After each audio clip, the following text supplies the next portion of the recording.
yango nalobaka même na bino bandeko oyo boza na baprison kokanisa te ke kuna na prison bino boza mabe koleka biso bato oza libanda te. Eza na bamosusu baza libanda ya boloko basalaka mabe koleka meme bino bato oza kuna na kati na boloko me batika bango. Un grand plaisir de vous retrouver dans ce nouveau numéro du journal Vrai sur votre chaîne. Suivez d'abord les titres. L'opposition reste divisée autour de Martin Fayulu, désigné candidat commun par l'accord de Genève. Malgré la publication des engagements pris par les leaders de l'opposition, dans ce journal, vous suivrez la réaction des uns et des autres sur cette question. 15 jours de détention arbitraire ajoutés au journaliste Peter Tiani à la prison centrale de Makala par la chambre de conseil. Détail dans ce journal. Et après le magazine Le Vrai Journal, c'est au tour des médias en ligne Scoop RDC et CNews d'être inquiétés par la justice. Daniel Safou, patron du journal Le Point Saillant, est l'invité de cette édition. C'était pour les titres. Madame, Monsieur, bienvenue à tous.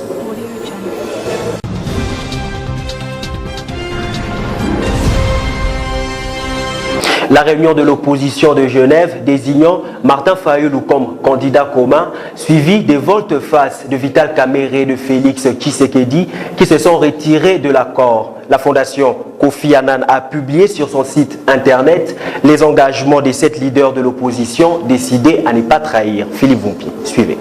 Sur son site internet, la fondation Kofi Annan, qui a facilité le processus de consultation et de concertation entre les 7 opposants à Genève pour des raisons de la transparence, elle a publié les actes d'engagement de ces 7 leaders. Ces derniers, y compris Vital Kamerhe et Félix Tshisekedi, d'après les publications, ont décidé, en cas de non-respect de l'accord, à mettre fin à leur carrière politique et de se soumettre à l'opprobre de la nation et la sanction de ses pairs. Un engagement particulier, lourd de conséquences, donc que les 7 leaders de l'opposition avaient eux-mêmes choisi de rédiger et de signer d'après la fondation. Kamerhe et Félix Tshisekedi se sont engagés à ne pas trahir le Congolais en violant les dispositions de l'accord. Leur revirement ne sont-ils pas un acte de trahison au peuple de juger?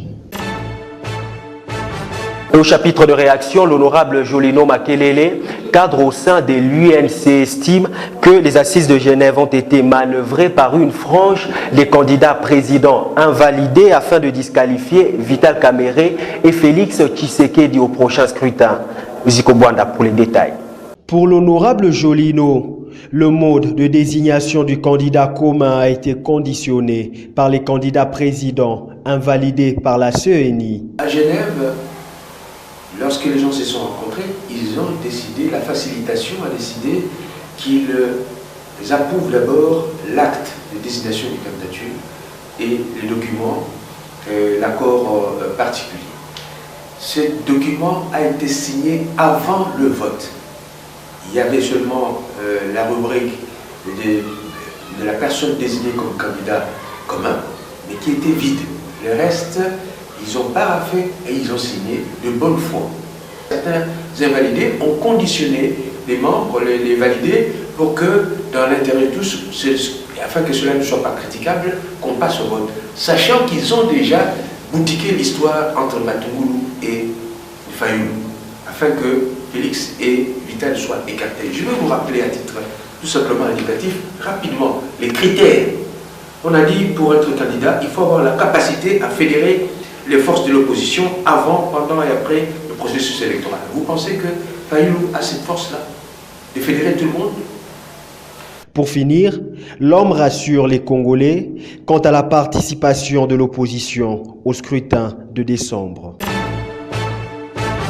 Polémique sur le choix de Martin Fayulu comme candidat commun et le revirement de l'UNC et de l'UDPS vis-à-vis de l'accord de Genève sont là les sujets abordés par Paul Chilumbu, porte-parole du parti de Félix Tshisekedi. Il est au micro de Paul Kamaïndoa. Regardez. Nous pensons que l'UDPS, à travers son président Félix Tshisekedi, s'était engagé dans le processus de désignation du candidat commun nous avons été à plusieurs rencontres pour discuter non seulement des critériums, mais de modalités de désignation de ce candidat commun. Les critériums voulaient déterminer le portrait robot du candidat commun de l'opposition. Ils ont essayé d'isoler les 7 leaders. La pomme de discorde était le fait que l'UDPS avait levé l'option d'aller aux élections avec ou sans machine. Si vous regardez le communiqué final, vous verrez qu'un consensus aurait été trouvé à ce sujet.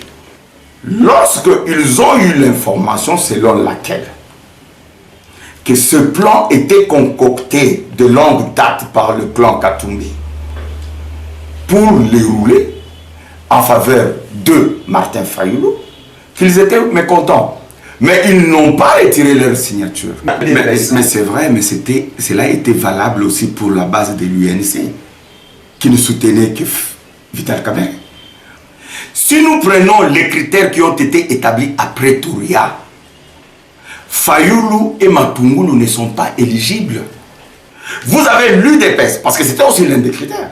L'UDPS avec 48 députés à l'Assemblée nationale, Fayulu a un député lui-même. Ok? Vous pouvez déjà balancer pour voir un peu le poids politique de chaque parti. Comment Tshisekedi peut voter une voix, Matungulu vote une voix? C'est comme si vous dites que Congo Nabiso équivaut à l'UDPS.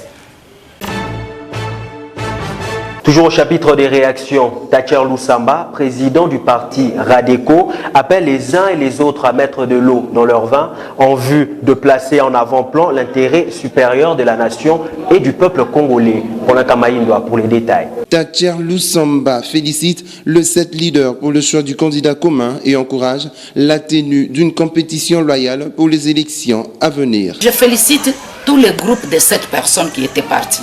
Pourquoi? Parce que c'est la démocratie. La démocratie, c'est les élections.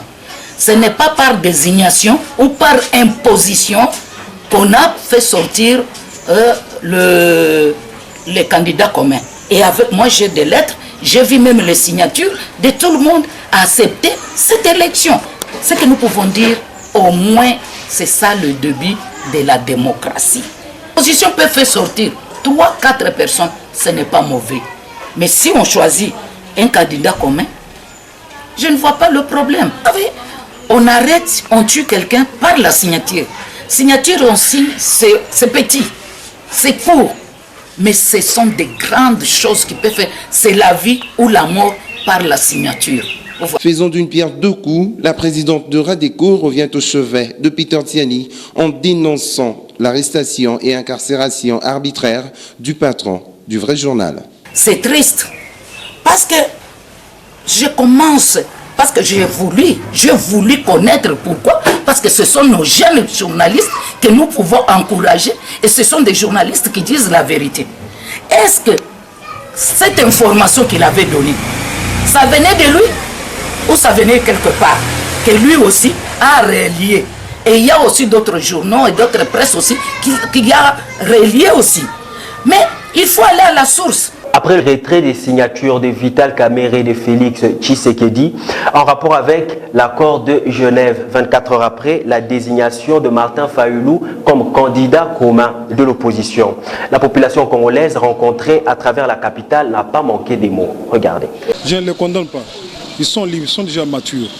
Puisque leurs réactions, c'est à base de quelque chose. Ils sont basés sur quelque chose pour prendre cette décision en tant que leader de parti politique. Il y a certains points qu'ils ont trouvé que ce n'était pas normal. Ils ont pris cette décision 24 heures après. On est habitué à de tels scénarios au Congo. Voyons les élections. Nous voulons le calme. On est tous Congolais. On va attendre tout ce qui va arriver après. Je trouve ça un peu immature. Je savais que ça allait être comme ça. Parce que je n'avais même pas confiance à Vital Kamerhe. Mais je trouve que c'est la mort du parti de l'UDPS. Parce qu'un politicien est responsable. Lorsque vous prenez des engagements quelconques, vous devez quand même respecter ça. C'est vraiment immature par rapport au retrait des signatures de ces deux opposants. Vous le savez peut-être déjà, le torchon brûle au sein de l'opposition. En toile de fond, la désignation de Martin Fayulu comme candidat commun, approuvé par les uns et rejeté par les autres, ce qui motive cette réflexion de Paulin Kamaïndoa. À 6 jours de la campagne électorale, l'opposition congolaise au bord de l'implosion. La pomme de discorde demeure la désignation de Martin Fayulu comme candidat commun de la dite opposition à l'issue de travaux de Genève en Suisse. Une désignation qui a suscité moult tergiversations dont les chefs des leaders pressentis favoris, notamment Félix Tshilombo Tshisekedi de l'UDPS et Vital Kamerhe de l'UNC. Ensuite, un tollé général dans leurs bases respectives. D'abord, à l'UDPS, l'on crie au non-respect du critérium sur le choix du candidat commun convenu à Pretoria en Afrique du Sud où était prévu le consensus à la place du vote. Pour ce parti cher au feu le patriarche Etienne Tshisekedi, Fachi ou rien. Et ils sont prêts à aller aux élections en cavalier solitaire. Mêmes affirmations au niveau de l'UNC. Pour cette famille politique de Vital Kamerhe, Martin Fayulu et Freddy Matungulu sont non éligibles selon les critères. Des contradictions qui font blasphémer ceux qui ont la langue trop bien pendue pour jazzer en longueur de journée. Pendant ce temps, à la majorité présidentielle et au FCC, l'on crie à l'ouverture d'un boulevard qui conduira leur candidat Emmanuel Ramazani Shadari à remporter l'élection présidentielle du 23 décembre courant. Remous et désarroi au sein de familles ayant perdu le leur lors de marches anti-Kabila, servant de pont à ceux qui ont traversé de l'autre bord du fleuve. Parlons autre chose, le respect du calendrier. Élection prévue ce 23 décembre, l'ambassadrice des États-Unis au Conseil de sécurité de l'ONU, Nikki Haley, a exigé la tenue des élections à la date prévue. C'était lors de son intervention ce mardi. Philippe Vumpi pour les détails. À la tribune du Conseil de sécurité de l'ONU, Nikki Haley, ambassadrice des États-Unis, a mis en garde le gouvernement congolais au sujet des élections du 23 décembre. Il n'y a aucune excuse à l'échec, aucune raison de retarder les processus électoraux. Il ne reste aux dirigeants de la RDC qu'à faire la preuve de leur volonté de suivre le chemin démocratique qui leur a été tracé. Le monde entier observe pour savoir ce que sera l'héritage du président Joseph Kabila. Dans son allocution, l'ambassadrice démissionnaire du pays de Donald Trump, qui quittera ses fonctions à la fin de 2018, s'est adressée aux Congolais à l'approche des élections. Voici les messages que je vous adresse. La vie, la liberté et la recherche du bonheur sont votre droit fondamental.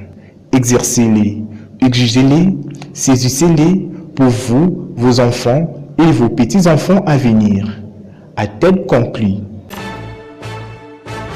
Et comme annoncé en titre, affaire disparition des sommes colossales chez Bruno Tshibala, après avoir arrêté arbitrairement Peter Tiani, DG du magazine Le Vrai Journal, le journal CNews et Scoop RDC Net sont visés par le Premier ministre.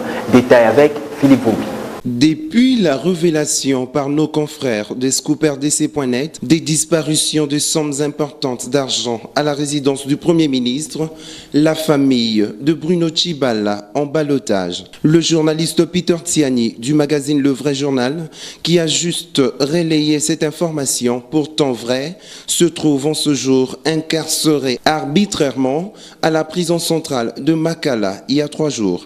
À en croire ScoopRDC.net, 2 autres plaintes sont dirigées contre ce média en ligne et CNews, ce que le journaliste qualifie d'intimidation de mauvais goût qui n'occulte en rien la vérité. Les sources concordantes à la primature et à la résidence du Premier ministre nous ont alertés de cette détermination de Bruno Tshibala d'en découdre avec des journalistes qui ont mis à nu toute la bouillabaisse qui se passe chez lui. D'après les sources de confrères ci-haut cités, Bruno Tshibala aurait été été sérieusement engueulé par le Raïs qui ne comprend pas que le Premier ministre trimballe des sommes colossales d'argent en devises dans sa maison, sans disposer même d'un petit coffre-fort. Se sentant ainsi rabroué, Bruno Tshibala n'a aucun pardon pour le journaliste Scooper qui ont exposé ses linges sales en public. Le linge sale se lave en famille, a écrit innocemment l'un de ses collaborateurs qui menaçait Peter Tiani sur WhatsApp sans savoir qu'il faisait un aveu. Non sans raison, de quel linge sale parlait-il? Parce qu'il est rapporté que l'enfant prodigue Bertrand Tshibala, auteur de toutes les gaffes, a été rappelé à la maison pour être coaché afin qu'il porte plainte contre les journalistes fastidieux en vue de laver l'affront contre la famille. Mais malgré que le gars ait été rappelé pour besoin de la cause, le saint Bruno Tshibala n'a pas accepté qu'il réside sous le toit parental.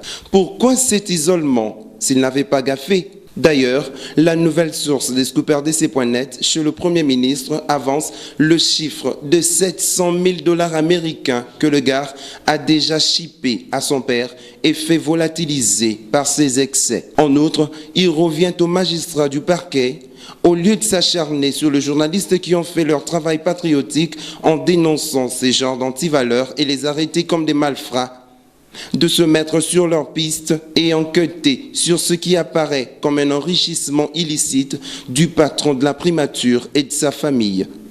Les révélations des hommes des médias doivent constituer une mine d'or d'informations pour le parquet, en lieu et place de le pourchasser comme des vulgaires voyous. Les informations, magistrats enquêteurs, vous les aurez bien à la primature et à la résidence Tshibala. Les oncles Louba qui sont chez lui ne gardent pas le secret. N'attendez pas que le journaliste vous livre leurs sources d'informations. Les disparitions d'argent, il y en a eu à la résidence de Bruno Tshibala, ça se parle, et à la résidence et au cabinet. Ce n'est pas pour son aspect angélique que la brebis galeuse a été chassée de la résidence. On ne crache pas sur la soupe qui t'a nourri, ni ne coupe la main qui t'a porté, dit-on. Le patron du Vrai Journal a comparu mardi devant les juges pour motiver sa mise en liberté provisoire. La Chambre du Conseil a décidé de prolonger de 15 jours sa détention. À cet effet, le journaliste reste détenu arbitrairement à la prison centrale de Makala. Et selon des informations en notre possession, il y aurait eu circulation de 20 000 $ américains pour le maintien de sa détention. Devoir de mémoire à présent, cette rubrique de votre magazine qui vous permet de faire la lumière sur les propos et déclarations tenues par les acteurs de l'affaire politique.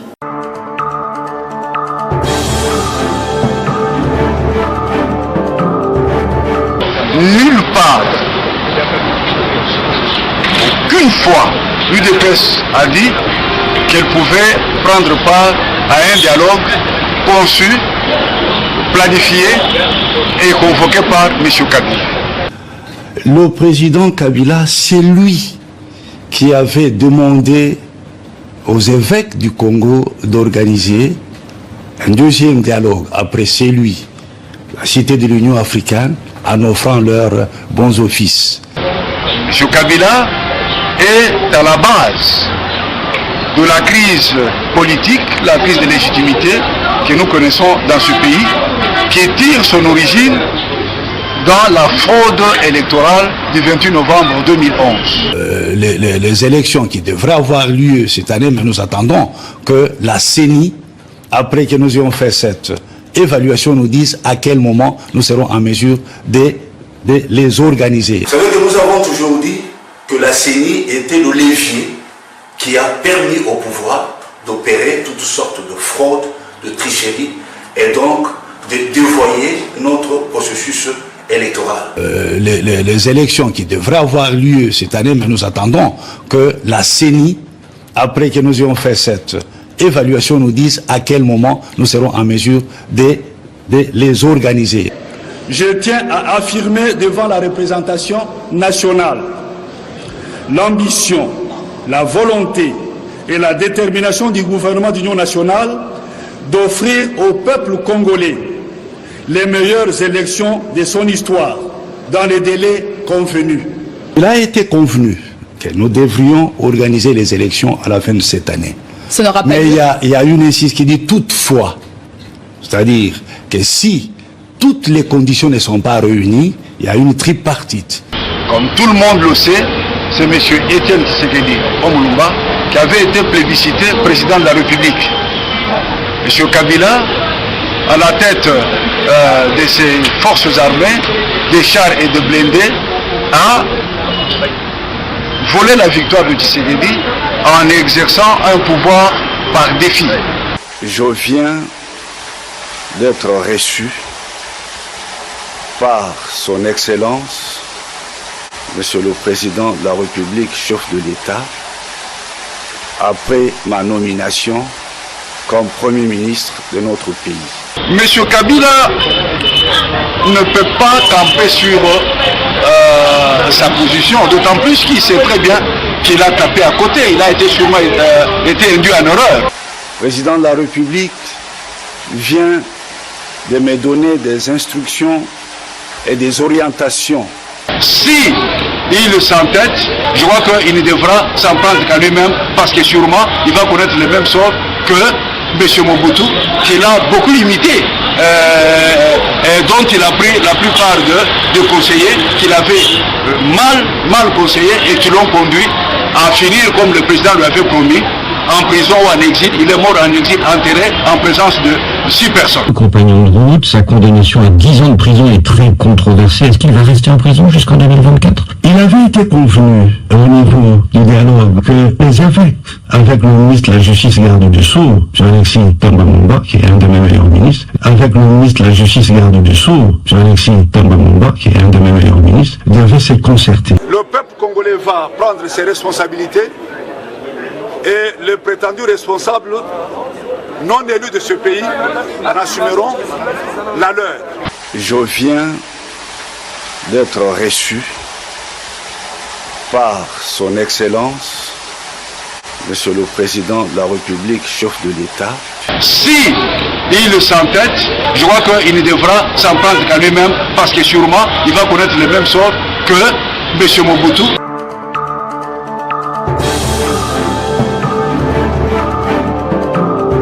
C'est au tour de l'invité du vrai journal. Regardez. Daniel Safou, bonjour. Bonjour. Vous êtes journaliste qui est aujourd'hui avec les autres, qui est en train de suivre avec beaucoup d'inquiétude le dossier de Peter Tiani. Et l'opinion aimerait un peu en savoir plus sur l'évolution du dossier. Il n'y a pas encore évolution là-dessus, l'argent circule. Ici, j'interpelle les PGR congolais qui assument ses responsabilités en tant que magistrat. Je pense que la justice élève une nation. Ce qui se passe aujourd'hui, c'est du gangstérisme. C'est du gangstérisme pur et simple. Donc nous nous rendons compte au niveau de l'opinion que notre Premier ministre a une banque dans sa maison. Et ses enfants volent de l'argent. Et notre Premier ministre croit encore à des super chéris. On gangankisi, au féticheur et comme ça. C'est ridicule. Je crois que Tibala doit se sentir gêné. Vraiment gêné. Si aujourd'hui, un Tibala, doit arrêter un journaliste, ça doit nous interpeller tous.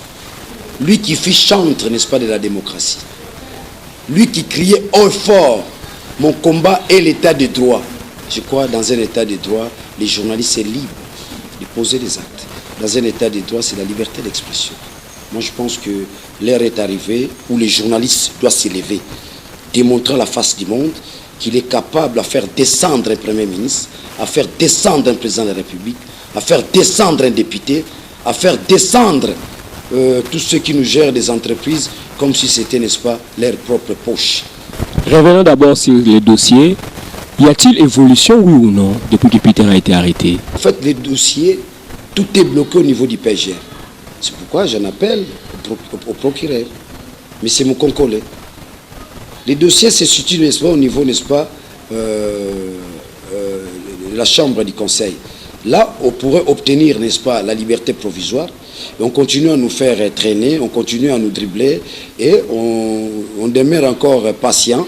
Mais je pense que si, jusqu'à preuve du contraire, Peter n'obtient pas la liberté provisoire telle que nous l'exigeons au niveau, n'est-ce pas, de la Chambre du Conseil, nous allons passer, n'est-ce pas, à des actions grandiloquentes. Nous allons passer à des actions révolutionnaires. Nous sommes le quatrième pouvoir. Nous sommes la presse. Et j'en appelle cette fois-ci à la jeunesse aussi, aux étudiants, à la jeunesse quinoise.